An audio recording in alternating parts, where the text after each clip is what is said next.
Gum ഗണപതിയേ നമഃ. യാ ദേവി സർവഭൂതേഷു മാതൃരൂപേണ സംസ്ഥിത നമസ്തസ്യേ നമസ്തസ്യേ നമസ്തസ്യേ നമോ നമഃ. നമസ്കാരം. കണ്ണൂർ വിഷൻ ജ്യോതിഷത്തിലേക്ക് ഏവർക്കും സ്വാഗതം. നമ്മുടെ പുതിയ അധ്യായം ആരംഭിക്കുകയാണ്.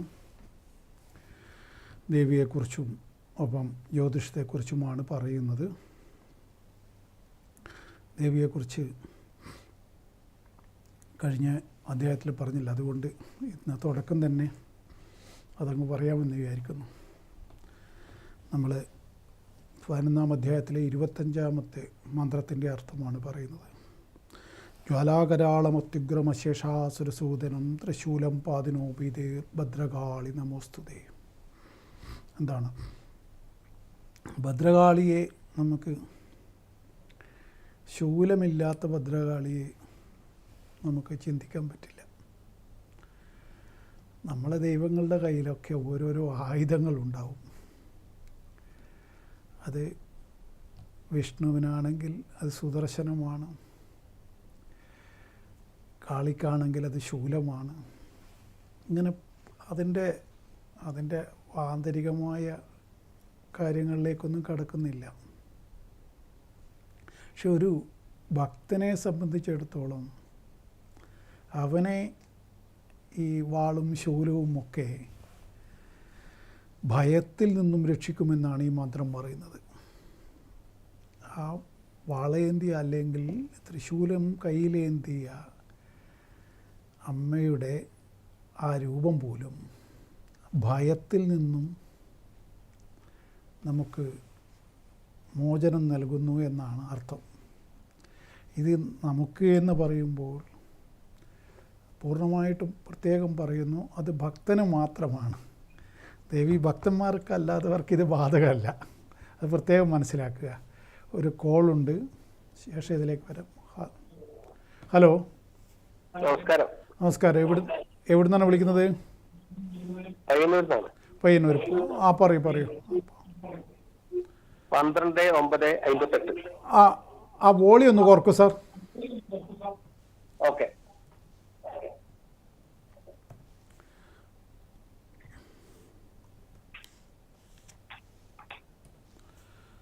സമയം പറയൂ. രാവിലെ 4:46.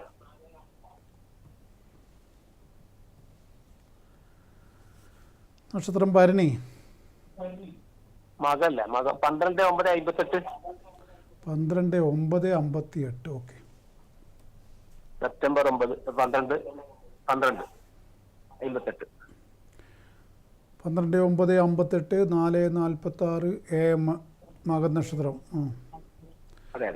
എന്താണ് അറിയേണ്ട കാര്യം പറയൂ. അത് ഒരു വീട് പണി നടക്കുന്നുണ്ട്. പൂർത്തിയാകാൻ ആവുമെന്നറിയാം. വ്യാഴദശ ആരംഭിച്ചല്ലോ. ഇനി അതങ്ങോട്ട് എന്തൊക്കെ പറഞ്ഞാലും വ്യാഴമല്ലേ. വ്യാഴാകുമ്പോൾ എങ്ങനെയെങ്കിലും അത് നടത്തി തരുമല്ലോ. രാഹു കഴിഞ്ഞല്ലോ. അപ്പോൾ അതുകൊണ്ട് ആ കാര്യം നടക്കും തന്നെ വിചാരിക്കാം. പിന്നെ 11-ലേക്ക് വ്യാഴം ചാരവശാലും മാറി സഞ്ചരിക്കുന്ന 2 മാസം കഴിഞ്ഞാൽ, അങ്ങനെ 2-3 മാസം കഴിഞ്ഞാൽ വ്യാഴത്തിൻ്റെ പരിവർത്തനം വരുന്നുണ്ട്. ആ സമയത്തായിരിക്കണം നിങ്ങൾ വിഷുവിനടുപ്പിച്ചായിരിക്കാം നിങ്ങൾക്കത് പൂർത്തീകരണം നടക്കുക എന്ന് വിചാരിക്കുന്നു. ആവും. അതിന് വലിയ പ്രയാസം വരില്ല. അല്ല, അത് പിന്നെ വീടെടുക്കുമ്പം കുട്ടിച്ചാക്കിൽ കെട്ടിവെക്കണമെന്നാ അങ്ങനെയാണ് പറയുക. കുട്ടിച്ചാക്കിൽ പണം കെട്ടിവെച്ചാലേ വീടെടുക്കാൻ പറ്റൂ. അപ്പോൾ അതുകൊണ്ട് അത് സ്വാഭാവികമായിട്ടും വരുന്നതാണ്. ഫിനിഷിങ് ടൈമിൽ ഭയങ്കരമായിട്ട് പണം എത്രയാ ചിലവാകുമെന്ന് പറയാൻ പറ്റില്ല. വീടിൻ്റെ ഫിനിഷിങ് ടൈമാണ് ഏറ്റവും വലിയ. ഞാനൊരു വീടെടുത്ത അനുഭവം കൊണ്ട് പറയുന്നതാണ്. അപ്പോൾ അത് ഭയങ്കരമാണ്. നമ്മൾ മനസ്സിൽ കാണാതെ പൈസയൊക്കെ ചിലവ് വരും. അപ്പോൾ അതുകൊണ്ട് അതൊക്കെ സംഘടിപ്പിക്കുക, ഒരുപാട് തീർക്കുക. ഓക്കെ. നടക്കും. നടക്കാതൊന്നുമില്ല. തൽക്കാലം അതൊന്നും നെഗറ്റീവ് ഒന്നും ഇപ്പം ചിന്തിക്കണ്ട. ഇപ്പം ഈ ഒറ്റ ലക്ഷ്യം വെച്ച് മുമ്പോട്ട് പോവുക. നല്ല നിലയിൽ തന്നെ കാര്യങ്ങൾ നടക്കും. ഓക്കെ. അപ്പോൾ അതുകൊണ്ട് ഞാൻ പറഞ്ഞു വരുന്നത്, ഈ പിന്നെ ദേവിയുടെ തൃശൂലം ഭക്തനെയാണ് ഭക്തന്മാർക്ക് മാത്രമേ അതിൻ്റെ ആന്തരികാർത്ഥങ്ങളൊക്കെ മനസ്സിലാവുള്ളൂ. അത് എന്താണ് ആ പറഞ്ഞതിൻ്റെ അർത്ഥം, അല്ലെങ്കിൽ ദേവി എങ്ങനെയാണ്, അത് അനുഭവത്തിൽ വന്ന ആളുകളൊക്കെ ഉണ്ടാവും. ഈ ചില പ്രത്യേക സന്ദർഭങ്ങളിലും മറ്റൊക്കെ എന്തോ ഒരു അത്ഭുത ശക്തി നമ്മളെ ആപത്തിൽ നിന്നും മറ്റൊക്കെ രക്ഷപ്പെടുത്തുന്നതായിട്ട് അനുഭവമുള്ള എത്രയോ ആളുകളുണ്ടാവും. ഭക്തന്മാരല്ലാത്തവർക്കും അത്തരം അനുഭവങ്ങളുണ്ടാവും, അത് വേറെ കാര്യം. അത് ഇല്ലെന്ന് ഞാൻ പറയുന്നില്ല. കാരണം ഇതിനെ ഒക്കെ നിയന്ത്രിക്കുന്നൊരു വിധി എന്ന് പറയുന്ന ഒരു സാധനമുണ്ടല്ലോ. ആ വിധിയുടെ വിളയാട്ടം അതേത് രൂപത്തിൽ എന്നൊന്നും പറയാനാവില്ല. ഇപ്പം ഇന്നലെ ശബരിമലയിൽ ഒരു ചെറുപ്പക്കാരൻ തമിഴൻ 25 വയസ്സ് ബസ് ബാക്കോട്ട് എടുക്കുന്നു, ടയറിൽ അടിയിൽപ്പെട്ട് അയ്യപ്പനെ കാണാൻ പോയതാണ്. നിലക്കലെത്തിയതേ ഉള്ളൂ. അതാണ് ഞാൻ പറഞ്ഞത്, നമുക്കതീതമായ എന്തോ ഒരു സംഭവം മനുഷ്യൻ്റെ വിധികൾ നിർണ്ണയിക്കുന്നുണ്ട്. അയാളെയും ഡ്രൈവർ ചെറുപ്പക്കാരനായ സ്വാമി ഉറങ്ങിപ്പോയതാണ്. അത് സ്വാഭാവികമായിട്ട് ശബരിമലയിലൊക്കെ എത്തുമ്പോൾ ഏതൊരു മനുഷ്യനും ഉറങ്ങിപ്പോവും. കാരണം ശരീരം അത്രമാത്രം, ഇയാൾ മലകയറി വന്നവനാണോ എന്നും അറിയില്ല, മലക്ക് പോകേണ്ടവനാണെങ്കിലും യാത്ര ചെയ്തതിൻ്റെ ക്ഷീണം കൊണ്ടും പല കാരണങ്ങളാലും മനുഷ്യർക്ക് മലയിലെത്തുമ്പോൾ പെട്ടെന്ന് ഉറക്കം വരും. ബോധം കെട്ട് ഉറങ്ങിപ്പോയി, ഡ്രൈവർ ശ്രദ്ധിക്കാതെ ബസ് എടുക്കുകയും ചെയ്തു. അപ്പോൾ അത് വിധി എന്ന് പറയുന്നൊരു സംഭവം എല്ലാവർക്കും ബാധകം തന്നെയാണ്. അതിപ്പം ഇപ്പോഴത്തെ മരണങ്ങളൊക്കെ ശ്രദ്ധിച്ചാൽ തന്നെ അത് മനസ്സിലാവും. നമ്മൾ പ്രതീക്ഷിക്കുന്ന ആളൊന്നും അല്ല മരിച്ചു പോകുന്നത്. കിളവന്മാരെല്ലാം അവിടെ വെച്ചിട്ട് ഇപ്പം ചെറുപ്പക്കാരെയാണ് പിടിക്കുന്നത്. അതിലെന്തോ വാസ്തവം ഉണ്ടെന്ന് തോന്നുന്നു. ഈ നമ്മളെ വാക്സിൻ്റെ കാര്യത്തിൽ അങ്ങനെ തോന്നുന്നു. അത് ചെറുപ്പക്കാരെയാണോ പിടിക്കുന്നത്, 30-40 നടുക്കുള്ളവരെയാണോ അത് ബാധിക്കുന്നത്? ചെറുപ്പക്കാർ ആരോഗ്യ കാര്യത്തിൽ വളരെയേറെ ശ്രദ്ധിക്കേണ്ട ഒരു കാലഘട്ടം തന്നെയാണ്. കാരണം ഈ പേപ്പറിൽ കാണുന്ന മുഴുവൻ ചെറുപ്പക്കാരുടെ മരണത്തെക്കുറിച്ചാണ്. പണ്ടെല്ലാം അങ്ങനെ അതല്ലല്ലോ അതിൻ്റെ ശരി. 60 കഴിഞ്ഞിട്ട് പോയപ്പോൾ കിട്ടിയൊക്കെ ബോണസ്, അത് വേറെ കാര്യം, അതങ്ങ് പോയിക്കോളും. പക്ഷേ ഈ ചെറുപ്പക്കാർ പോകുമ്പോൾ ഉണ്ടാകുന്ന വിഷമം ഭയങ്കരമല്ലേ അതിൻ്റെ. കാരണം കുടുംബത്തിന് വരുന്ന ആഘാതം, മക്കൾക്ക് വരുന്ന പ്രശ്നങ്ങൾ, അതൊക്കെയാണല്ലോ. ഒരു കോളുണ്ട്. ഹലോ. ഹലോ സാറേ. എവിടെ നിന്നാണ് വിളിക്കുന്നത്? പറഞ്ഞോളൂ. കൂത്തറമ്പ്, പറയൂ. 1976 ജൂൺ 27.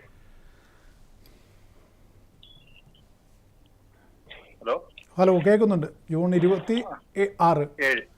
ജൂൺ 27. ഓക്കെ. സമയം പറയൂ. സമയം 10:15 രാവിലെ. നിങ്ങളുടെ തന്നെയാണോ? അതെ. തിരുവാതിര നക്ഷത്രം. അതെ സാറേ. എന്താണ് അറിയേണ്ട വിഷയം പറയൂ. ഇപ്പം ചെയ്യുന്നതിലൊന്നും വലിയൊരു പുരോഗതി ഒന്നും കാണുന്നില്ല. അതെ. നിങ്ങൾക്കിനി എന്തായാലും ശനി കഴിയാതെ ഒന്നും നിങ്ങൾക്ക് നല്ല കാലം ഇല്ലല്ലോ. അത് ഈ ശനിയിൽ ഇങ്ങനെ ഓടിച്ചു പോകുന്നത് തന്നെ നിങ്ങൾക്കും പണ്ടാരോ പറഞ്ഞ പോലെ പള്ളിയിലെ കാര്യം അള്ളാഹ്ക്കറിയാമെന്ന് പറഞ്ഞ പോലെ നിങ്ങൾ എങ്ങനെയാണ് ഇത് ഓടിച്ചു കൊണ്ടുപോകുന്നത് നിങ്ങൾക്ക് മാത്രമേ അറിയുള്ളൂ. അത് പ്രത്യേകിച്ചിട്ട് ഇപ്പോൾ ശനിയിൽ രാഹുവിൻ്റെ അപഹാരമാണ്. അതുകൊണ്ട് ഏറ്റവും മോശപ്പെട്ട പീരീഡാണ്, വളരെ ശ്രദ്ധിക്കണം. 26 5-ാം മാസം വരെയാണ്. അപ്പോൾ അതായത് ഒരു കൊല്ലം 5 മാസം ഏറ്റവും ശ്രദ്ധിക്കേണ്ട പീരീഡാണ്. ഹെൽത്തും കൂടി ശ്രദ്ധിക്കണം. അത് കഴിഞ്ഞാൽ വ്യാഴാപഹാരം വരുമ്പോൾ മാറ്റമുണ്ടാവും. പിന്നെ ബുധൻ്റെ ദശ വരുന്നതോടുകൂടി നിങ്ങളുടെ എല്ലാ പ്രശ്നങ്ങളും പരിഹരിക്കപ്പെടും. അത് 28-11-ാം മാസം, 4 കൊല്ലം. അതിനുശേഷം നിങ്ങൾക്കൊരു അവസരം കിട്ടും. ആ അവസരം നിങ്ങൾ നന്നായിട്ട് വിനിയോഗിച്ച് കഴിഞ്ഞാൽ നിങ്ങൾക്ക് ഇപ്പോൾ ഉള്ള എല്ലാ ക്ഷീണവും മാറ്റിയെടുക്കാൻ പറ്റും. ഒരു മോഹിച്ച പോലെ ഒരു വളർച്ചയും നിങ്ങൾക്ക് ഉണ്ടായിട്ടില്ല. നിങ്ങൾ അക്ഷീണം പ്രയത്നിച്ചു, കഠിനാധ്വാനം ചെയ്തു, എന്നിട്ട് ഒരു പ്രയോജനവും ഇല്ല. ചെലവ് കഴിഞ്ഞു പോകുന്നു എന്നല്ലാതെ ഒന്നുമില്ല. കടം കൊടുത്തൊന്നും തിരിച്ചും കിട്ടില്ല, അത് പറ്റിച്ചും പോയി. അങ്ങനെ അതൊക്കെ മൊത്തം കുളമായിപ്പോയി. അതൊന്നും പറഞ്ഞിട്ട് കാര്യമില്ല. ഇനിയിപ്പോൾ നമുക്ക് ഉള്ളത് എന്താണെന്ന് പറഞ്ഞാൽ നമുക്ക് ഈ ഒരു ബുധനാണ് നമ്മളെ പ്രതീക്ഷ. രക്ഷപ്പെടാൻ യോഗമുള്ളവൻ്റെ ജാതകമാണ്.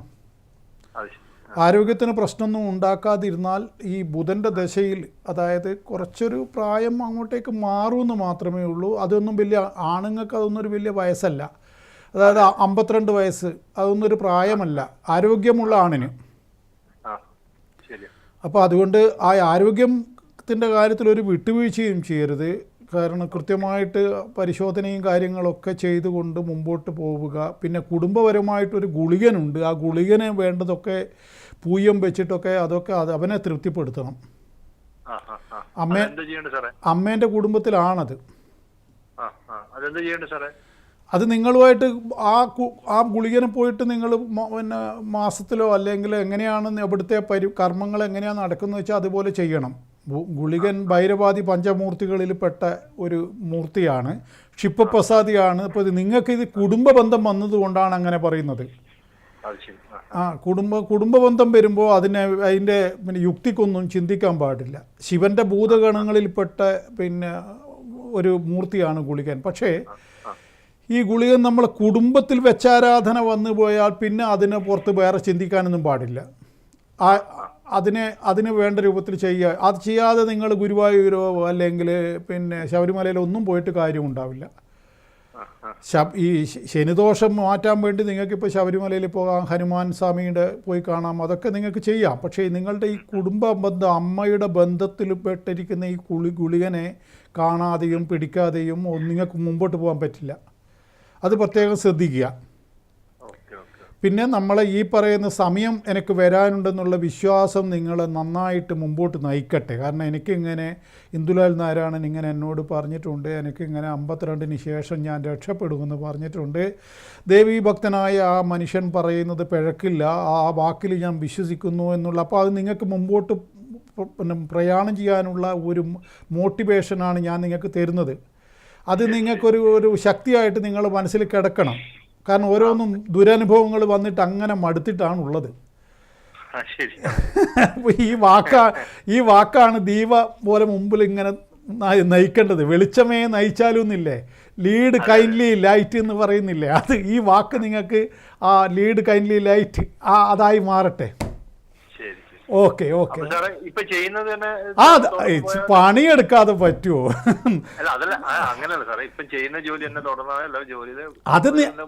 അത് മാറ്റം വരേണ്ട സമയത്ത് മാറ്റം വരും. ഇപ്പം നിങ്ങൾ ചെയ്യുന്ന ജോലി ചെയ്യാതിരിക്കാൻ പറ്റില്ലല്ലോ. അതിപ്പം നമുക്ക് ചെലവ് കഴിയണ്ടേ, കുടുംബമില്ലേ അല്ലേ, അത് നമുക്കൊന്നും ചെയ്യാൻ പറ്റില്ല. അത് ചെയ്യുക, പുരോഗമനം വരാൻ കാത്തിരിക്കാന്നാണ് ഞാൻ പറഞ്ഞത്. ഓക്കെ ശരി. അപ്പോൾ അതുകൊണ്ട് ഞാൻ ഈ ദേവിയുടെ ആരാധനയും ഇപ്പം ഞാൻ ഗുളികനെ കൊണ്ട് പറഞ്ഞതുപോലെ കുടുംബക്ഷേത്രത്തിൻ്റെ പ്രാധാന്യം ഞാൻ ഇവിടെ പറഞ്ഞതുപോലെ വേറെ ഒരു ജ്യോതിഷിയും പറഞ്ഞു കാണില്ല. കാരണം അപ്പോൾ ഞാൻ 7ഓളം ടി വികളിലായിട്ട് 20 കൊല്ലമായിട്ട് ഞാൻ ഇതിനെക്കുറിച്ചൊക്കെ പറയുന്നു. അപ്പോൾ അതുകൊണ്ട് കുടുംബക്ഷേത്രത്തിൻ്റെ പ്രാധാന്യം അത് ഏറ്റവും വലുതാണ്. അത് മനസ്സിലാക്കാത്തവൻ ഇരുട്ടി തപ്പിയെന്നാണ്. അപ്പോൾ അത് പ്രത്യേകിച്ചിട്ടും ഓരോ സമുദായത്തിനും ഓരോരോ ദേവതകളാണ്, അത് വ്യത്യാസമാണ്. ഇപ്പം പത്മശാലിയ വിഭാഗക്കാർക്ക് ഗണപതിയാണെങ്കിൽ പിന്നെ വാണിയ സമുദായത്തിന് മുച്ചിലോട്ടമ്മയാണ്. അങ്ങനെ ഓരോരുത്തർക്കും ഓരോ സമുദായത്തിനും ഇങ്ങനെ വ്യത്യസ്തമായ ദൈവങ്ങളുണ്ട്. അത് തന്നെയാണ് അവരെ കുലപരദേവത. ഇപ്പോൾ ആ കുലപരദേവതേനെ മറന്നുകൊണ്ട് അവർ വേറെ എവിടെയും പോയിട്ട് രക്ഷ കിട്ടില്ല എന്ന് പറയുന്നു. അത് ഇപ്പോൾ ഞാനിപ്പോൾ എൻ്റെ കുലപരദേവതയാണ് കൈതേരി നീലക്കരിങ്കാളി ക്ഷേത്രം. അവിടെ പോകാതെ ഞാൻ മൂകാംബികയിൽ പോയിട്ട് ഒരു കാര്യവുമില്ല. മൂകാംബികയിലും ഗുരുവായൂരൊക്കെ എനിക്ക് പോകാം. പക്ഷേ എൻ്റെ അമ്മയെ 1 വർഷം കണ്ടില്ലെങ്കിൽ ശിക്ഷിക്കുമെന്നാണ് പറയുന്നത്. 1 വർഷം അതുവരെ കാത്തു നിൽക്കും പോലും. അഥവാ വല്ല തിരക്കിനൊക്കെ ആയിട്ട് ഞാനതിനൊന്നും ഇടവരുത്താറില്ല, അത് വേറെ കാര്യം. ഏറ്റവും മിനിമമാണ് കുടുംബത്തിലെ ആൾ വർഷത്തിൽ ഒന്നെങ്കിലും പോയി കാണണം എന്നുള്ളത്. അല്ലാതെ കോപിക്കുന്ന ഒറ്റ ആൾ മാത്രമേ ഉണ്ടാവും പോലും, അത് കുടുംബദേവതയാണെന്ന് പറയുന്നു. അപ്പോൾ അയ്യപ്പനെ ഞാൻ കഴിഞ്ഞ കൊല്ലം പോയി, ഇക്കൊല്ലം ഞാൻ പോകുന്നില്ല. അപ്പോൾ അതുകൊണ്ട് അയ്യപ്പൻ എന്നോട് കോപിക്കുന്നൊന്നുമില്ല. നീ വന്നാൽ സന്തോഷം, നിനക്ക് വരാൻ പറ്റുന്നില്ലേ, പറ്റണ്ട, കുഴപ്പമില്ല. ഇന്നലെ ഒരാൾ അരവണ കൊണ്ടു തന്നു, അത് സേവിച്ചു, അയ്യപ്പ വിചാരിച്ചിട്ട് അത് സേവിച്ചു. അത്രയല്ലാതെ അരവണ കഴിക്കാതിരിക്കരുതെന്നാണ് നമ്മുടെ കേരളത്തിലുള്ള ഒരു മനുഷ്യൻ മണ്ഡലകാലത്ത് അല്ലെങ്കിൽ ആ അയ്യപ്പൻ കണ്ണു തുറന്ന സമയത്ത് അരവണ കുറച്ചെങ്കിലും കഴിക്കണം, ആരവിടുന്ന് മേടിച്ചിട്ടെങ്കിലും കഴിക്കണം. അപ്പോൾ അതുകൊണ്ട് അങ്ങനെ അയ്യപ്പൻ നമ്മളിപ്പോൾ അയ്യപ്പനോ ഗുരുവായൂരപ്പനോ അല്ലെ ആരാവട്ടെ, നമ്മൾ അവിടെയൊക്കെ നമുക്ക് പോകാൻ പറ്റിയാൽ നല്ലത്. പോയില്ലെങ്കിൽ കോപിക്കുന്ന പ്രശ്നമില്ല. ചിലപ്പോൾ ദേവീക്ഷേത്രമാണെങ്കിൽ അനുഗ്രഹം കട്ടായി പോകുമെന്ന് പറയുന്നുണ്ട്, അത് പ്രത്യേകം ശ്രദ്ധിക്കണം. ഇപ്പോൾ മൂകാംബികയിലൊക്കെ അങ്ങനെ, ചോറ്റാനിക്കരയൊക്കെ അങ്ങനെയാണ്, സ്ഥിരമായി പോകുന്ന ആൾക്കാർ, കൊടുങ്ങല്ലൂരമ്മ അത്തരം ദേവീക്ഷേത്രങ്ങളിൽ അവർ കണക്ഷൻ വിട്ടുപോകുമെന്ന് പറയുന്നുണ്ട്.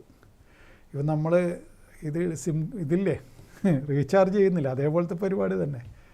60 ദിവസം കഴിഞ്ഞാൽ കട്ടാവും, അല്ലെ 30 ദിവസം കഴിഞ്ഞാൽ, 27 ദിവസം കഴിഞ്ഞാൽ, അങ്ങനെയൊക്കെ ഉണ്ടല്ലോ. അതേപോലെ ഒരു കൊല്ലമായിട്ടും കണ്ടില്ലെങ്കിൽ ദേവത അത്തരം അവനെന്നെ വേണ്ട, വിട്ടു. പിന്നെ രണ്ടാമത് പുതുക്കാൻ ഭയങ്കര വിഷമാണ്, അത് ശ്രദ്ധിക്കണം.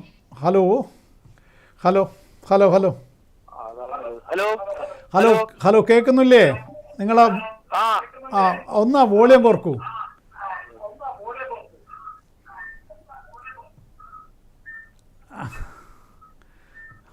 ഹലോ പറയൂ. ഹലോ പറഞ്ഞോളൂ. ഹലോ ഹലോ എന്ന് ഇങ്ങനെ പറഞ്ഞിട്ട് എന്താ കാര്യം?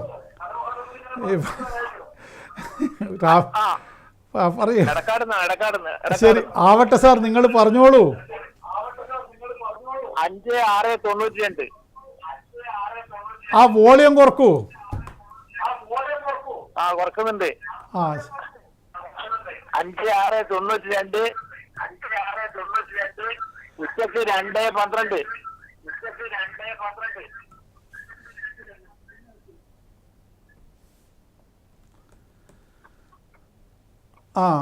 ഹലോ. മകന്റേതാണ്. ശരി, നോക്കട്ടെ.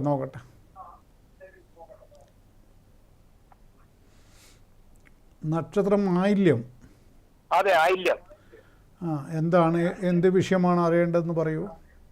അത് സ്ഥിരമായിട്ടൊരു ജോലിയും ആയില്ല, കല്യാണവും കാര്യമാണ്. അല്ല, കല്യാണം പിന്നെ എന്നോട് പറയണ്ട, എനിക്കത് മടുത്തു. അതുകൊണ്ട് ഇവിടെ അത് പിന്നെ ഇപ്പം 30-നും 40-നും നടുക്കുള്ള ചെറുപ്പക്കാർ 5-10 ആൾക്കാരെ കല്യാണം കഴിഞ്ഞിട്ടുള്ളൂ, ബാക്കിയെല്ലാം കിടക്കുക ഇങ്ങനെ. അപ്പം അതുകൊണ്ട് അതിപ്പോൾ ഒരു വല്ലാത്തൊരവസ്ഥയാണ്. അത് ഇവിടെയാണെങ്കിൽ 7ാം ഭാവാധിപൻ 12-ലും 7ാം ഭാവത്തിൽ അഷ്ടമാധിപനും നിൽക്കുന്നു. അത് വളരെയേറെ കല്യാണ സംബന്ധമായിട്ട് ദോഷമുണ്ട്. അവിടത്തേക്കാണെങ്കിൽ ശനിയുടെ ദൃഷ്ടിയും മേയിലേക്ക് വന്നിരിക്കുന്നു. അപ്പോൾ അത് കടുത്ത ദോഷങ്ങൾ തന്നെയാണ് അതിൽ നിമിത്തം ഉണ്ടാവുക. അപ്പോൾ അത് അങ്ങനെ ഉദ്ദേശിക്കുന്നുണ്ടെങ്കിൽ നമുക്കതിന് വേണ്ട പരിഹാരങ്ങളൊക്കെ ചെയ്തു നോക്കണം. കാരണം ഇപ്പം നടക്കുന്നത് ശുക്രദശയാണ്. കല്യാണത്തിനൊക്കെ ഏറ്റവും അനുകൂലമായ കാലഘട്ടമാണ്, എന്നിട്ട് പോലും അത് നടക്കുന്നില്ല. അപ്പോൾ അതുകൊണ്ട് അതിന് ആ വിഷയത്തിൽ ഇനി വല്ല ഉത്സാഹമുണ്ടെങ്കിൽ നിങ്ങൾക്ക് എന്നെ വന്ന് പരിഹാരത്തിലേക്ക് കടക്കാം. പിന്നെ ജോലിയുടെ കാര്യത്തിൽ എങ്ങനെയെങ്കിലും രക്ഷപ്പെടേണ്ടതാണ്. വിദേശത്ത് പോയാലാണ് രക്ഷ കാണുന്നത്. താല്പര്യമില്ല വിദേശത്ത് പോകാൻ. അതിപ്പോൾ പിന്നെ ഒന്നും ചെയ്യാൻ പറ്റില്ലല്ലോ. അതൊന്നും ചെയ്യാൻ കഴിയില്ല. അതാർക്കൊന്നും അത്തരം താല്പര്യമില്ലായ്മയാണെങ്കിൽ പിന്നെ അതിന് മരുന്നില്ലല്ലോ. തനിക്ക് വളരെ സർക്കാർ ജോലി കിട്ടാൻ സാധ്യത, ധർമ്മകർമ്മ രാജയോഗമൊക്കെ ഉണ്ട്. പക്ഷെ അത്ര ഒരു ഉറപ്പിച്ചൊന്നും പറയാൻ പറ്റില്ല. വ്യാഴമൊക്കെ പിഴച്ച ജാതകമല്ലേ. പിന്നെ അതിനൊക്കെ ചെറിയൊരു മൈന്യൂട്ട് ശതമാനത്തിന് മാത്രമല്ലേ സർക്കാർ ജോലിയൊക്കെ ലഭിക്കുന്നുള്ളൂ. അതെ അതെ അതെ അതെ. അപ്പോൾ അതിലിപ്പോൾ അതിന് 10% ഭാഗ്യമൊക്കെ ഉള്ളവനാണ്, കിട്ടില്ലെന്ന് ഞാൻ പറയുന്നില്ല. ആ പക്ഷെ ഇങ്ങളീ പറയുന്ന പോലെ മടി പിടിച്ചിരിക്കുന്ന ആളാണെങ്കിൽ രക്ഷയില്ലല്ലോ. മടിയനാണ് ആ കഠിനമായി അധ്വാനിക്കുന്നവന് മാത്രമേ അത് മുമ്പിൽ തെളിയുള്ളൂ. അത് അങ്ങനെയുണ്ട്. അപ്പോൾ അതിനു വേണ്ടി അത്രമാത്രം എഫേർട്ട് എടുക്കാൻ തയ്യാറാവണം. എങ്കിൽ മാത്രമേ PSC ഒക്കെ ഇന്ന് പാസ്സാകാൻ പറ്റുള്ളൂ. അപ്പോൾ അത് സ്വയം വ്യക്തി തന്നെ മാറ്റേണ്ടതാണ്. ഈ പ്രായത്തിൽ 32 വയസ്സുള്ള ഒരാളെ എങ്ങനെയാണ് പിന്നെ ഞാൻ വന്നാൽ നമുക്ക് നോക്കാം, പറയാം, സംസാരിക്കാം, പിന്നെ പരിഹാരങ്ങൾ വേണ്ട ചെയ്യാം. എന്നിട്ട് നമുക്ക് നോക്കാം, ഒന്ന് അയാളുമായിട്ടൊന്ന് കാണട്ടെ, എന്നിട്ട് പറയാം. ഈ നമ്പറിൽ വിളിച്ച് ബുക്ക് ചെയ്ത് വന്നാൽ മതി. ഓക്കെ. ആ ശരി, ആദ്യം നിങ്ങൾ വരൂ, എന്നിട്ട് പറയാം. ഓക്കെ, ശരി ശരി, ഓക്കെ. അപ്പോൾ ഞാൻ പറഞ്ഞത്, കുടുംബദേവത ഉണ്ടെങ്കിൽ അതിൻ്റെ അനുഗ്രഹം നമ്മൾ മേടിക്കണം. അത് മിക്കവാറും 90% ആളുകൾക്കും കേരളത്തെ സംബന്ധിച്ചിടത്തോളം ദേവി തന്നെയാണ്. പിന്നെ ഈ പറഞ്ഞതുപോലെ ഗണപതിയൊക്കെ ഉള്ളവരുണ്ട്. അന്നേരവും അപ്പുറം പയ്യന്നൂരിനപ്പുറം ഭുവനേശ്വരിയാണ്, അങ്ങനെയൊക്കെ വ്യത്യാസമുണ്ട്. അത് ഒരു ചെറിയ പ്രദേശത്ത് മാത്രമേ ഗണപതി ഒക്കെ കുലപരദേവതയായിട്ട് ഉള്ള കുടുംബങ്ങളുള്ളൂ. ബാക്കി അപ്പോൾ അങ്ങേ വശത്തൊക്കെ പിന്നെ മുച്ചിലോട്ടമ്മ മൊത്തം മലബാറിലും എവിടെയും മുടി നെവരുക, മുച്ചിലോട്ടമ്മേൻ്റെ മുടി നെവരുമ്പോൾ അവിടെ എത്തിയില്ലെങ്കിൽ കുടുംബത്തിൽപ്പെട്ട അംഗങ്ങൾ അതിനൊക്കെ കണക്ക് പറയേണ്ടി വരും എന്നുള്ള എന്നോട് തന്നെ എത്രയോ പേര് പറഞ്ഞിട്ടുണ്ട്. അമ്മയുടെ മുടി നെവരുമ്പോൾ പോകാൻ പറ്റിയില്ല, ഇക്കൊല്ലം ഞാൻ അനുഭവിക്കാത്ത ഒന്നും ബാക്കിയില്ല എന്ന് എന്നോട് പറഞ്ഞൊരു മനുഷ്യനുണ്ട്. അയാൾ എനിക്ക് എന്തെങ്കിലും എന്നെ രക്ഷിക്കണമെന്നാണ് പറയുന്നത്. ഞാൻ പറഞ്ഞു, കുടുംബദേവിക്ക് മുടി നിങ്ങൾ പോകാതെ ഞാനെന്ത് രക്ഷിക്കാനാണെന്ന് ചോദിച്ച അയാളോട്. അല്ല, മുച്ചിലോട്ടമ്മയല്ല ഏത് ദേവിയായാലും സാറ് പറഞ്ഞാൽ കേൾക്കും. ഞാൻ ചിരിച്ചു പോയി. ഞാൻ പറഞ്ഞു, അങ്ങനെ പറഞ്ഞാലൊന്നും കേൾക്കില്ല. മൂകാംബി അമ്മയോടാണെങ്കിൽ ഞാനൊന്ന് പറഞ്ഞു നോക്കാം, പക്ഷേ മുച്ചിലോട്ടമ്മയോട് ഞാൻ എന്ത് പറയാനാണ്? നിങ്ങളെ കുടുംബദേവതയാണ്, നിങ്ങൾ മുടി വരുന്ന സമയത്ത് പോയില്ല എന്ന് പറഞ്ഞാൽ നിങ്ങളുടെ അപരാധം. നിങ്ങൾക്കതിന് ശേഷം മൊത്തം ഒരു 8 മാസമായിട്ട് അയാൾ എൻ്റെ അടുത്ത് വന്ന് ഈ പരാതി പറയുന്നു. 8 മാസമായിട്ട് പോക്കാണ്. ഇനിയിപ്പോൾ 4 മാസം കൂടി കാത്തിരിക്കൂ, ഇനിയും മുടി വരുമല്ലോ.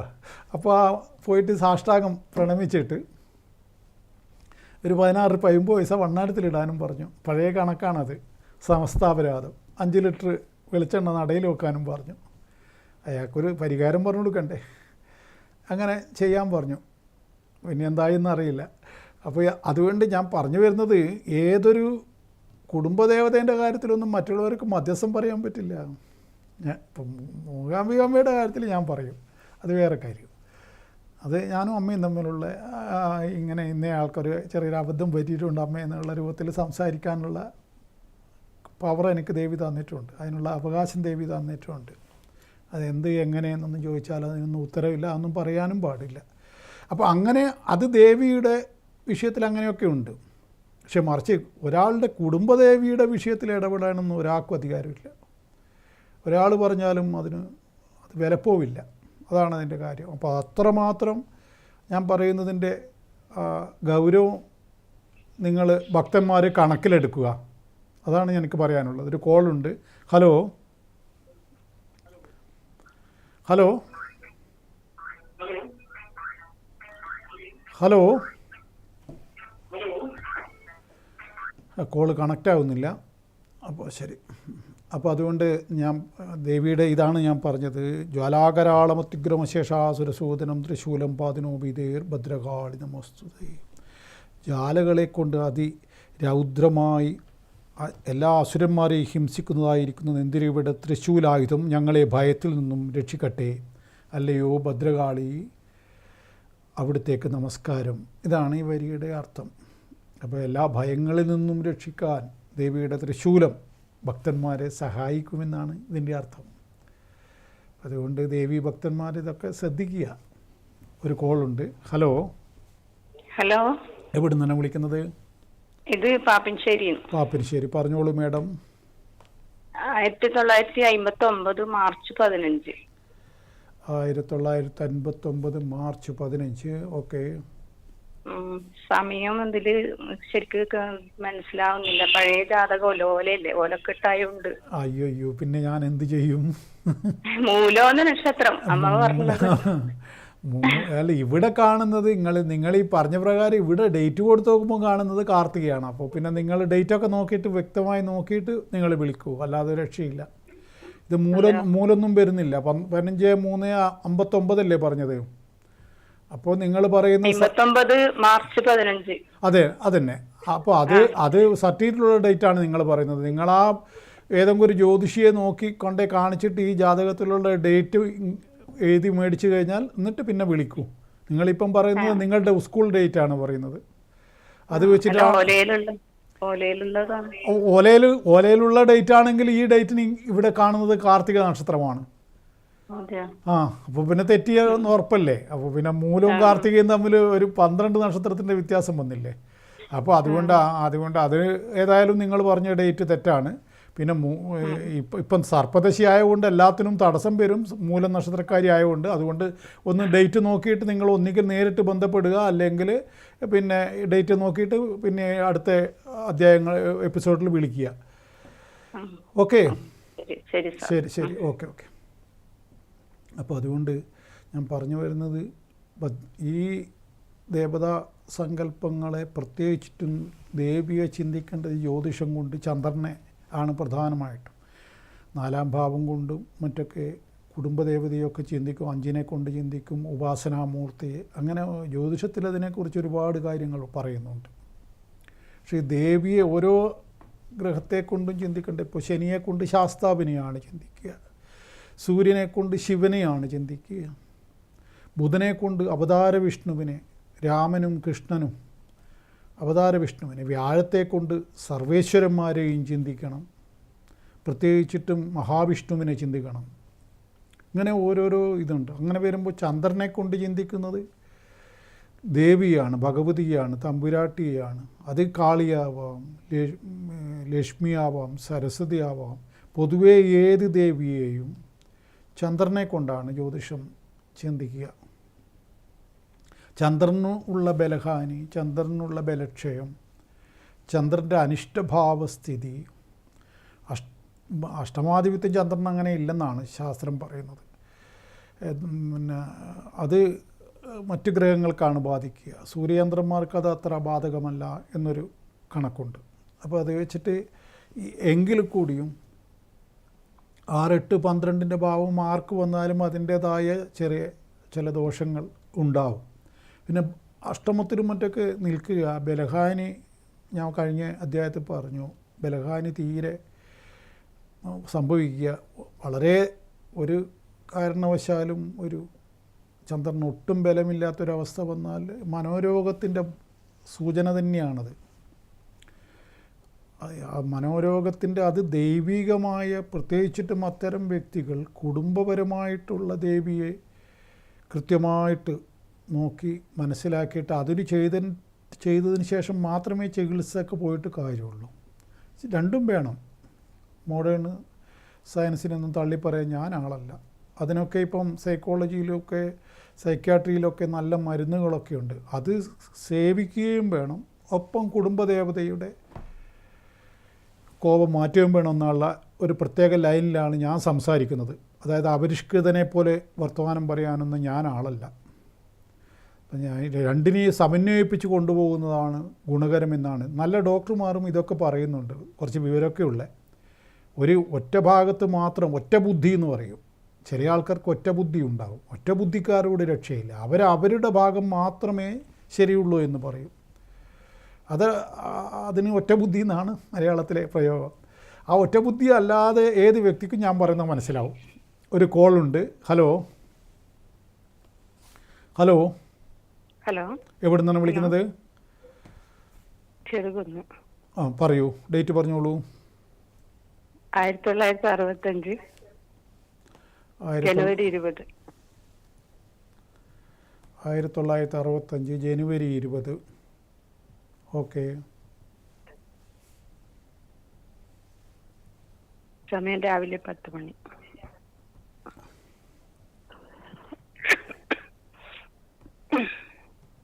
എന്താ സുഖമില്ലേ? അലർജിയുടെ പ്രശ്നമുണ്ട്. അതെ അങ്ങനെ തോന്നി. അപ്പോൾ എന്താണ് മേഡത്തിന് അറിയേണ്ട വിഷയം പറയൂ. ഇത് തന്നെ സാർ, എപ്പോഴും എന്തെല്ലാം അസുഖമാണ്, അത് ചികിത്സിച്ചാലും മാറുന്നില്ല. അത് തന്നെ രാഹുദശയല്ലേ നടക്കുന്നത്, പിന്നെ എന്താ ചെയ്യുക. രാഹു ഇവിടെ 4-ാം ഭാവത്തിൽ നിൽക്കുന്ന രാഹുവാണ്. സുഖത്തെ ക്ഷയിപ്പിക്കുമെന്നാണ്. അപ്പോൾ അത് സുഖത്തിനെ കുറക്കും.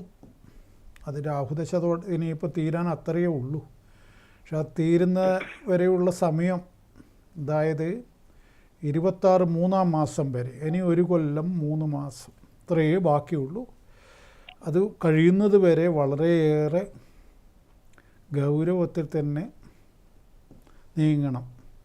പക്ഷേ എന്തോ ലഗ്നത്തിൽ ലഗ്നാധിപൻ നിൽക്കുന്നത് കൊണ്ട് മാരക രോഗങ്ങളോ മറ്റുള്ള ഒന്നും വരാനുള്ള സാധ്യതയില്ല. ഇങ്ങനെ ബുദ്ധിമുട്ട് അനുഭവിക്കുക എന്നുള്ളതാണ് ശല്യം പിടിച്ച രോഗങ്ങൾ.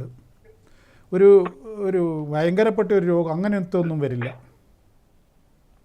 അങ്ങനെ ഒരുപാട് രോഗങ്ങളുണ്ടല്ലോ, അങ്ങനെയുള്ള രോഗങ്ങൾക്കൊന്നും നിങ്ങൾക്ക് സാധ്യതയില്ല. ചെറിയ ചെറിയ അലട്ടുന്ന രോഗങ്ങൾ. അതന്നെ അത് ഈ സർപ്പദശ കഴിഞ്ഞാൽ രാവും പകലും പോലെ വ്യത്യാസം വരും. അപ്പോൾ നിങ്ങൾ ചോദിക്കും, ജീവിതത്തിലും അങ്ങനെ തന്നെയാണ്. അതെ, എല്ലാം എനിക്ക് മുന്നിൽ ഇങ്ങനെ കൊണ്ടുതരും, പക്ഷേ കൈ എത്തില്ല. കറക്റ്റാണ്. അതിപ്പോൾ 16 കൊല്ലം കഴിഞ്ഞല്ലോ, 17 കൊല്ലത്തോളമായി രാഹു തുടങ്ങിയിട്ട്. ആ രാഹു തുടങ്ങിയത് മുതൽ അതിനു മുമ്പേ 7 കൊല്ലം ചൊവ്വാദശ. അതാണെങ്കിൽ അഷ്ടമത്തിൽ നിൽക്കുന്ന ചൊവ്വയാണ്. അത് ദാമ്പത്യ സംബന്ധമായിട്ടും ദോഷങ്ങൾ ഉണ്ടാവുമെന്ന് പറയുന്നുണ്ട്. അപ്പോൾ അത് അതൊക്കെ ഞാനിങ്ങനെ എൻ്റെ മനക്കരുത്ത് തരണം ചെയ്തു. അല്ല, അതെ ഞാൻ പറയുന്നത് നിങ്ങൾ ചിന്തിക്കൂ എന്താണെന്നുള്ളത്. ഞാൻ പറഞ്ഞതിൻ്റെ അർത്ഥം നിങ്ങൾക്ക് മനസ്സിലായല്ലോ. അപ്പോൾ അതുകൊണ്ട് അതൊക്കെ നിങ്ങളുടെ, ശരിക്കും പറഞ്ഞാൽ നിങ്ങളുടെ സൗഭാഗ്യകാലം എന്ന് പറയുന്നത് ശരിക്കും അത് 2001 ശേഷം സൗഭാഗ്യങ്ങളില്ല. യൗവനം വരെ സൗഭാഗ്യമുണ്ട്. ചന്ദ്രദശ, പ്രത്യേകിച്ച് ചന്ദ്രദശാകാലത്തൊക്കെ നിങ്ങൾക്ക് നല്ല സൗഭാഗ്യവതിയായിട്ട് ജീവിച്ചവൾ തന്നെയാണ്. ശുക്രൻ കുട്ടിപ്രായത്തിലും അതേപോലെയായിരുന്നു. പക്ഷേ 30 വയസ്സിനോടുകൂടി നിങ്ങളുടെ ജീവിതം ആകെ 36 വയസ്സോടുകൂടി നിങ്ങളുടെ ജീവിതം അത്ര ഗുണകരമല്ലാത്ത അവസ്ഥയിലേക്ക് മെല്ലെ മെല്ലെ മാറി മാറി വരും. അത് വീണ്ടും ട്രാക്കിലേക്ക് വരാൻ ഇനി ഈ വ്യാഴദശയിൽ സാധ്യത കാണുന്നു. ഈ ആരോഗ്യകാര്യത്തിൽ അടക്കം വ്യത്യാസം വരും. അതെങ്ങനെയാണെന്ന് ഇപ്പോൾ എനിക്ക് പറയാനാവില്ല. അത് ദശ നമ്മൾക്ക് ഉണ്ടാക്കി തീർക്കുന്ന ചില അത്ഭുതങ്ങളുണ്ട്. അതിൽ പെട്ട ഒരു കാര്യമാണ് ഞാൻ പറഞ്ഞത്. അത് സത്യമാണെന്ന് കാലം നിങ്ങളെ ബോധിപ്പിക്കും. അതുകൊണ്ട് തൽക്കാലത്തേക്ക് ഇപ്പോൾ ഉള്ള, പിന്നെ കുടുംബത്തിലുള്ള അകൽച്ച അതൊന്നും ഇനി ശരിയാവില്ല. അതൊക്കെ അങ്ങ് പോയി. അതൊന്നും ഇനി ചിന്തിച്ച് തലമുണ്ടാക്കാൻ നിൽക്കരുത്. അത് നിങ്ങളെ മറ്റൊരു വിധിയാണ്. കുടുംബത്തിൽ നിന്നും ഒറ്റപ്പെട്ടു പോവുക, മറ്റുള്ളവർക്ക് ഒരു കാരണവുമില്ലാതെ ഇതാക്കുക, അതൊക്കെ നിങ്ങളുടെ ജാതകത്തിലുള്ള വേറൊരു പ്രത്യേകതയാണ്. അതൊന്നും നിങ്ങൾ മൈൻഡാക്കണ്ട. അതൊന്നും ഇന്നത്തെ ലോകത്തിലെല്ലാവരും ഏതാണ്ട് അങ്ങനെയൊക്കെ തന്നെയാണ്. മിക്ക ആൾക്കാർക്കും കൂട്ട് ഒരു മൊബൈൽ ഫോൺ തന്നെയാണ്. അതുകൊണ്ട് അതിലൊന്നും വലിയ കാര്യമാക്കണ്ട. അതിലിങ്ങനെ തോണ്ടുക, കളിക്കുക, അല്ലാതെ വേറെ എന്തോന്ന്. അതുകൊണ്ട് ആരെങ്കിലും ഒറ്റപ്പെടുത്താൻ നോക്കിയാലൊന്നും അതിനെപ്പറ്റി ഒന്നും ഓർത്ത് തലമുണ്ടാക്കണ്ട. പോയി പണി നോക്കാൻ പറയാന്നല്ലാതെ വേറെ അതിന് മരുന്നൊന്നുമില്ല. അതിങ്ങനെ ഇപ്പം ഒറ്റപ്പെടുത്തിക്കളി എന്ന് പറയും. എന്തോ ഒറ്റപ്പെടുത്താൻ, ആരെ ഒറ്റപ്പെടുത്താൻ? അതെ, അതിനൊന്നും ഒന്നുമില്ല, ഒരു ചുക്കുമില്ല. അത് ഞാൻ ചിരിക്കുന്ന ഉള്ളിൽ തട്ടി ചിരിക്കുന്ന ഞാൻ. അതുകൊണ്ട് അതൊന്നും നടക്കുന്ന കാര്യമല്ല. അപ്പോൾ അതുകൊണ്ട് അതൊന്നും വേണ്ടതാനും. ഇനി അത് അങ്ങനെയാണിപ്പോൾ. എല്ലാവരും ഒറ്റപ്പെട്ട ഓരോരോ തുരുത്തിലാണ്. പിന്നെ അത് പറഞ്ഞിട്ട് കാര്യമില്ല. അത് കാലഘട്ടത്തിൻ്റെ മാറ്റമാണ്. ഇനി ചിലപ്പോൾ ഇതൊക്കെ മാറി വന്നേക്കാം. ഇതൊന്നും അല്ല ശരി, വേറെ ശരികളിലേക്ക് പോകണം, ഒരു സൊസൈറ്റി എന്നുള്ള രൂപത്തിൽ നമുക്ക് ജീവിക്കണം. ഇപ്പം വ്യായാമം കൂട്ടായ്മയെല്ലാം സംഘടിപ്പിക്കാൻ തുടങ്ങിയില്ല. അപ്പോൾ അതൊക്കെ അതിൻ്റെ പോസിറ്റീവായിട്ടാണ് ഞാനൊക്കെ അതിനെ കാണുന്നത്. കാരണം ഏതൊരു കാര്യത്തിനെയും കൂട്ടായ്മകൾ സമൂഹം എന്നുള്ള രൂപത്തിൽ മനുഷ്യൻ കൂട്ടായ്മയിൽ തന്നെയാണ് മുമ്പോട്ട് പോകേണ്ടത്. കൂട്ടായ്മ ഇല്ലാണ്ടായി തീരെ ഇല്ലാതാകുമ്പോൾ സമൂഹത്തിന് വലിയ പ്രശ്നങ്ങൾ നേരിടേണ്ടി വരും. അപ്പോൾ അത് തിരിച്ചറിഞ്ഞുകൊണ്ട് സമൂഹം പിന്നെ ഈ മൊബൈൽ ഫോൺ മാറ്റി വെച്ചിട്ട് കൂട്ടായ്മയിലേക്ക് വരുമെന്ന് ഞാൻ വിചാരിക്കുന്നു. ഒരു സ്വപ്നമാണ്, നടക്കുമെന്നറിയില്ല. ഇപ്പം അതുകൊണ്ട് നിങ്ങൾ ഒന്ന് പറഞ്ഞെന്ന് മാത്രമേ ഉള്ളൂ. കുട്ടികളെ കൊണ്ട് നിങ്ങൾക്ക് നന്മയായിട്ട് കുട്ടികൾക്ക് ഐശ്വര്യവും കാണുന്നു, കുട്ടികളെ കൊണ്ട് നിങ്ങൾക്ക് നന്മയും കാണുന്നു. ഒരു പോസിറ്റീവ് കാര്യമായിട്ട് അത് കാണുന്നുണ്ട്. പ്രത്യേകിച്ച് ഒരു വ്യക്തി ഒരു കുട്ടിയെ കൊണ്ട് കൂടുതൽ നന്മയായിട്ട് കാണുന്നുണ്ട്. അങ്ങനെ ഉണ്ടോ? ഞാൻ പറഞ്ഞത് ശരിയാണോ? രണ്ട് കുട്ടികളും ജോലി ഏകദേശം ചെയ്തുകൊണ്ടിരിക്കുന്നു. അതെ, ഒരുത്തന് കൂടുതലായിട്ട് അമ്മ എന്നുള്ള വിചാരം ഉണ്ടോന്നാണ് ഞാൻ ചോദിച്ചത്. ഉണ്ടാവുമായിരിക്കും, പക്ഷെ അങ്ങനെ പ്രകടിപ്പിച്ചില്ലൊന്നുമില്ല. അത് നിങ്ങളെ ഈ മകം അവിടെയും പറ്റിക്കുന്നുണ്ടോ? ഈ മകം സീതയുടെ നക്ഷത്രമാണല്ലോ. അപ്പോൾ അവിടെയും നിങ്ങളെ മകം എനിക്ക് വയ്യ. അല്ല, ഏറ്റവും നല്ല ഫലമാണ് നിങ്ങളുടെ ജാതകത്തിലുള്ള ഏറ്റവും നല്ല ഫലമാണ്. സന്താനങ്ങളെ കൊണ്ട് സന്തോഷം അനുഭവിക്കാനും സന്താനങ്ങൾ അമ്മയെന്നുള്ള വിചാരത്തോടു കൂടി പെരുമാറുമെന്നുമൊക്കെ ഉള്ള ഒരു ഫലം, സൽഫലം നിങ്ങളുടെ ജാതകത്തിൽ കാണുന്നു. ആ സൽഫലം അതിൻ്റെ പൂർണ്ണതയിൽ അനുഭവിക്കുന്നില്ലെങ്കിൽ നിങ്ങളുടെ ഈ നക്ഷത്ര ദോഷം തന്നെ ആയിരിക്കാം. ചിലപ്പോൾ ഈ രാഹു കഴിഞ്ഞാൽ അവർക്ക് മാറ്റം വരാം. അവർ നിങ്ങളോട് കൂടുതൽ ചേർന്ന് നിൽക്കാൻ സാധ്യതയുണ്ട്. അവർ കൂടുതൽ പിന്നെ പൊതുവേ ഈ ഒരു ഓട്ടപ്പാച്ചലിൻ്റെ ലോകമാണിത്. അപ്പോൾ സ്പീഡ് കൂടുതലാണ്. അതുകൊണ്ട് അച്ഛനെയും അമ്മേനെയും ഒക്കെ പൊതുവേ മക്കളിപ്പം പരിഗണിക്കുന്നതൊക്കെ കുറച്ച് കുറഞ്ഞിട്ടുണ്ട്. ഒരു വിഭാഗത്തിന്, എല്ലാവർക്കും അല്ല. ചിലർക്ക് അച്ഛനമ്മ എന്ന് പറഞ്ഞാൽ അങ്ങേ തലക്കുണ്ടാവും. ചിലർക്കത് അവർക്കവരുടെ ലോകം സ്പീഡ് കൂടിപ്പോയി, അച്ഛൻ പഴഞ്ചനായി എന്ന് നമുക്ക് വിചാരിക്കുന്ന പിന്നെ പിള്ളേരൊക്കെ ഉണ്ടാവും. അപ്പോൾ അതൊക്കെ സ്വാഭാവികമായിട്ട് ഉണ്ടാവുന്നതാണ്. ഇപ്പം തലമുറകൾക്കൊപ്പം സഞ്ചരിക്കാൻ എല്ലാവർക്കും കഴിയില്ല. അപ്പോൾ പുതിയ തലമുറയുടെ ആറ്റിറ്റ്യൂഡ് എന്ത്, അവരുടെ കൺസെപ്റ്റ് എന്ത്, അവരെങ്ങനെയാണ് ചിന്തിക്കുന്നത്, 2K പിള്ളേർ പ്രത്യേകിച്ചിട്ടും അവരുടെ ലോകമേ ഒന്ന് വേറെയാണ്. അവരുമായിട്ടൊക്കെ പിന്നെ മിങ്കിൾ ചെയ്യാനൊക്കെ വലിയ അച്ഛനും അമ്മയൊക്കെ വലിയ അധ്വാനം വേണ്ടി വരും. അവർ അപ്ഡേഷൻ വരുത്തിയില്ലെങ്കിൽ അച്ഛനും അമ്മയും പഴഞ്ചനായിട്ട് തന്നെ തള്ളപ്പെടും. അതാണ് പ്രശ്നം. അവർക്ക് സംസാരിക്കാൻ പോലും പറ്റൂല. ഞാനൊക്കെ ഇങ്ങനെ എൻ്റെ അറിവിനെ കറക്റ്റ്, യു ആർ കറക്റ്റ്. അത് സത്യമാണ്. അതിപ്പോൾ ഒന്നും ചെയ്യാൻ പറ്റില്ല. ലോകത്തിൻ്റെ പരിവർത്തനം അതത്രയേ ഉള്ളൂ. അതൊക്കെ അത്രയേ ഉള്ളൂ. അതൊക്കെ അതിൻ്റെ പാട്ടിന് നടക്കട്ടെ. ഏതായാലും നിങ്ങൾ പിന്നെ ഈ രാഹു കഴിഞ്ഞാൽ നിങ്ങൾക്ക് പിന്നെ ദൈവം സഹായിച്ചിട്ട് ഇപ്പോഴത്തെ അവസ്ഥക്ക് മാറ്റം വരും. പിന്നെ ഈ ദോഷശമനത്തിന് എന്തെങ്കിലും ചെയ്യണമെന്നുണ്ടെങ്കിൽ ചെറുകുന്നമ്മയുടെ അടുത്താണെന്നല്ലേ പറഞ്ഞത്. നേരിട്ട് വന്ന് കാണാൻ പറ്റുമെങ്കിൽ അവിടെ നല്ല 100 കണക്കിന് ആളുകൾ എന്നെ വന്ന് കാണുന്നുണ്ട്. നിങ്ങൾക്ക് എന്നെ വന്ന് കാണാം. അങ്ങനെ താല്പര്യമുണ്ടെങ്കിൽ എന്തെങ്കിലും ചെയ്യണമെങ്കിൽ നമുക്ക് ചെയ്യാം. കാരണം ഈ 1.5 വർഷം എന്ന് പറഞ്ഞാൽ നിങ്ങളെ സമയത്തോളം അത്രയും നിർണായകമായിട്ട് കാണുന്നു. അത് ഒരു സന്ത് പോലെയുള്ള കാലഘട്ടം. അത് കഴിഞ്ഞാൽ നിങ്ങൾക്ക് പ്രശ്നം തീരും. അത് ഞാൻ പറഞ്ഞല്ലോ 2026 മാർച്ച് വരെ മാത്രമേ ഉള്ളൂ. അപ്പോൾ അത് ഒന്ന് ശ്രദ്ധിക്കുക. വരാൻ സാധിക്കുമെങ്കിൽ എന്നെ വന്ന് കാണുക. ഓക്കെ. അപ്പോൾ ഞാൻ പറഞ്ഞു വന്നത് ഈ പിന്നെ ദേവിയുടെ വിഷയത്തിലും മറ്റൊക്കെ മുമ്പോട്ട് പോകുന്നവർക്ക് കൂടുതൽ എന്താണ് ഭക്തന് കിട്ടുന്ന അതിൻ്റെ പ്രതിഫലം എന്ത് എന്നുള്ളത്. ഒന്ന്, ഞാൻ നേരത്തെ പറഞ്ഞതുപോലെ ആപത്ത് വരുമ്പോൾ എന്തോ ഒരു ശക്തി നമ്മളെ പൊതിഞ്ഞു പിടിക്കുക എന്നുള്ള ഒരവസ്ഥ എനിക്ക് കിട്ടിയ അനുഭവങ്ങളാണ് ഞാൻ പറഞ്ഞു തരുന്നത്. ഒരിക്കലും പണത്തിന് മുട്ടിപ്പോകാത്ത അവസ്ഥ വരും. അതായത് പണം സമ്പാദിച്ചിങ്ങനെ കൂട്ടി വെക്കണം, അതൊന്നും വലിയ കാര്യമില്ല. നമുക്കെപ്പോഴാണോ പണത്തിന് ആവശ്യം ആ സമയത്ത് പണം നമ്മളിലേക്ക് എത്തിച്ചേരുക എന്നുള്ളതാണ്. അത് ഏത് മാർഗത്തിലൂടെയും അത് വന്നു ചേരുമെന്നുള്ളതാണ് അതിൻ്റെ മറ്റൊരു ഫലം. ഇത് പിന്നെ രോഗം വരുമെങ്കിലും അതൊന്നും മാരകമാകാതെ, അതൊന്നും വലിയ ആവാത്തതൊന്നും നീ നൽകിയിടല്ലേ എന്നൊരു ക്രിസ്തീയ ഭക്തിഗാനമുണ്ടല്ലോ. ഇപ്പം യേശുവിൻ്റെ തിരുപ്പിറവിയും എത്തിപ്പോയി. അപ്പോൾ ആവാത്തതൊന്നും നീ നൽകിയിടല്ലേ എന്ന് ഒരു ക്രിസ്തീയ ഭക്തിഗാനത്തിൽ കേട്ടതാണ്. അതേപോലെ നമുക്ക് താങ്ങാനാവാത്തത് അങ്ങനെ തന്നു കഴിഞ്ഞാൽ വലിയ ബുദ്ധിമുട്ട് പോകുമല്ലോ. അപ്പോൾ അങ്ങനെയുള്ള രോഗങ്ങളൊക്കെ ദൂരെ നിൽക്കുക എന്നുള്ളതാണ് അതിൻ്റെ മറ്റൊരു ഫലം. അഥവാ ഏതെങ്കിലും തരത്തിൽ, ഇപ്പോൾ ഇതിനിടെ ഒരാൾ എന്നോട് പറഞ്ഞു, അറ്റാക്ക് വന്നത് ആശുപത്രിയിൽ ഇരിക്കുമ്പോൾ, അപ്പോൾ അതുകൊണ്ട് അയാൾ വേറെ ഭാര്യേൻ്റെ കാര്യം കാണിക്കാൻ പോയതാണ്, ആശുപത്രിയിൽ ഇരിക്കുകയാണ്, അവിടുന്നാണ് അറ്റാക്ക്. അല്ലേ തട്ടിപ്പോവായിരുന്നു. അത്ര മേജർ അറ്റാക്കാണ് വന്നത്. പക്ഷെ വന്നത് ഹോസ്പിറ്റലിൽ ഇരിക്കുമ്പോഴാണ്. അവിടെ നല്ല 1-ാം നമ്പർ കാർഡിയോളജിസ്റ്റ് ഉണ്ടായിരുന്നു, ബാക്കി പറയണ്ടല്ലോ. അപ്പോൾ അയാൾ രക്ഷപ്പെട്ടു.